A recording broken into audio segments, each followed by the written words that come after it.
निकाले, गाँव से निकाल के ले आते हैं। भावना आपकी दिख रही है, और भावना भी नहीं पुरानी चली आ रही है। अभी बात भी कायदे और फायदे की तरीके से समझाया। मैं इधर माधु जी को धन्यवाद देता हूँ, सामाजिक कार्यकर्ता है, और अग्निवीर तो हम लोगों ने साझी पंचायत से जब करी तो आए, इसलिए उन्होंने बहुत सारी बात बताई। बिल्कुल ठीक बात है, ये फैसले की घड़ी है, सोच समझ के ही फैसला लेना चाहिए कि फैसले का फायदा मिल जाए लंबे समय तक हमें इस क्षेत्र को, आपके परिवार को। चौधरी अजीत सिंह जी के बारे में मैं ये जरूर कहूंगा कि सुबह हो या रात हो, राजनीतिक तौर पे वो कमजोर हो या मजबूत हो, आपकी चिंता हमेशा हो सकती है। हमने गठबंधन भी किए तो यही सोच कर उन्होंने किया कि लाभ क्या मिलेगा, खुद को नहीं आपको।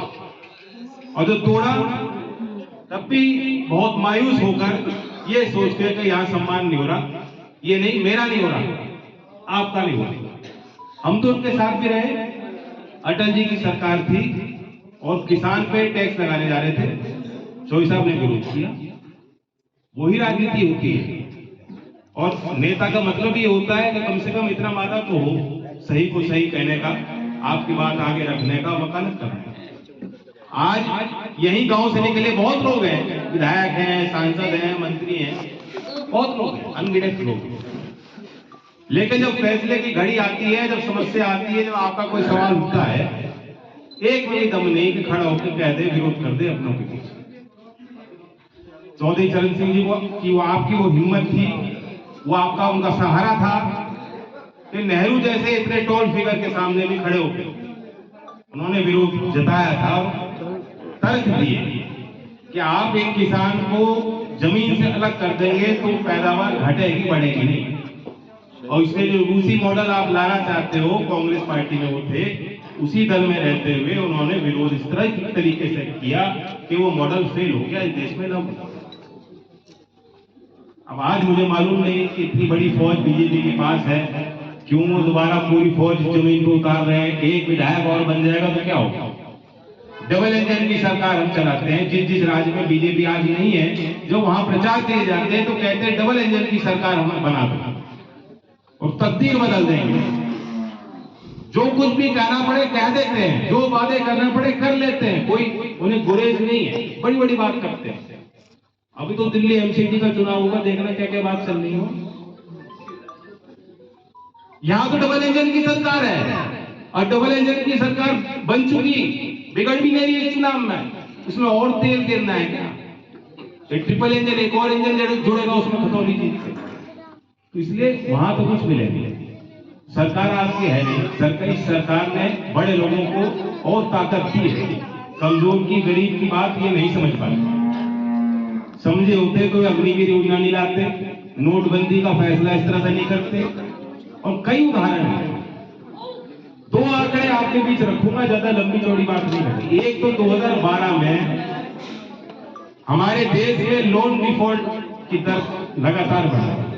2012 में 23,000 करोड़ का लोन डिफॉल्ट हुआ था, यानी जिन लोगों ने कर्जा लिया और जानबूझकर वापस चुकाया नहीं, 23,000 करोड़, बहुत बड़ा आंकड़ा था, बहुत ज्यादा लूट थी। लेकिन अब कितना हो गया 2022 में, 23,000 से बढ़ के 10 गुना हो गया, 2,40,000 करोड़। और दूसरा आंकड़ा आपको दे रहा हूं कि पिछले 3 वर्ष में 4 लाख भारतीय नागरिकों ने भारत की नागरिकता छोड़कर विदेश में गए।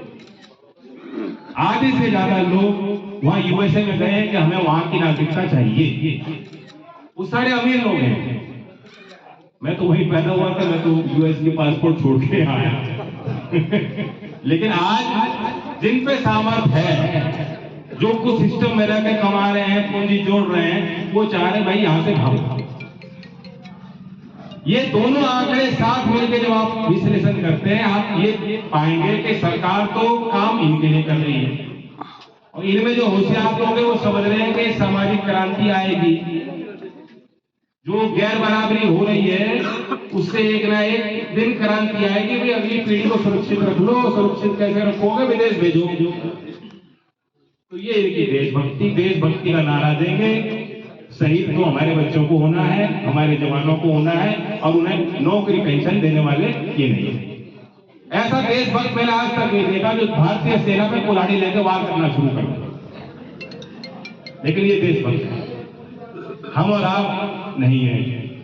ये तो शुक्र करो अभी तक इन्होंने चर्चा नहीं की। हो सकता है मुख्यमंत्री आए 30 में, उसके बाद कहते तो पाकिस्तान में जश्न होगा। कई बार कह चुके इस बात को, कई बार आजमा लिया। अब आएंगे 30 में, हो सकता है आजमाए, फिर कैराना पलायन की बात करेंगे, मुख्यमंत्री गन्ने की बात नहीं करेंगे, वो दंगे की बात करेंगे। मैं तो चाहता हूं 30 तारीख में धरती पे जो पांव रखें, जब भी पश्चिम में आते हैं तो उनके मुंह से दंगा निकलता है।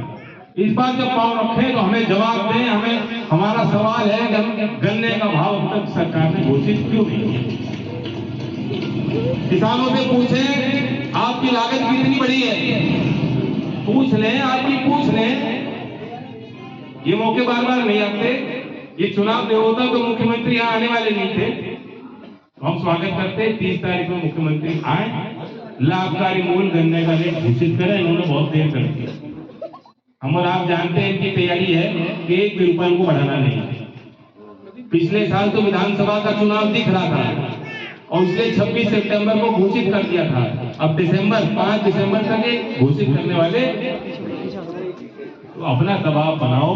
जो कायदा और फायदा की बात करती, फायदा इसी में है, अपनी राजनीति मजबूत करो। आज मुझे बहुत खुशी है किस तरह से गांव के हर वर्ग ने आगे आशीर्वाद किया। तो यही हमारा गठजोड़ का समीकरण है, यही हमारा भाईचारा है। ये भाईचारा आबाद रहे। जिस चीज के लिए चौधरी अजीत सिंह जी हमें सिखा के चले गए, उन्होंने कहा मेरा आखिरी चुनाव है, मैं यहीं से लड़ूंगा। जहां से शुरुआत हुई थी, जो चिंगारी जलाई गई थी, वहीं से शांति बनी और शांति बन चुकी है। और वो शांति बिगड़ने वाली। धन्यवाद।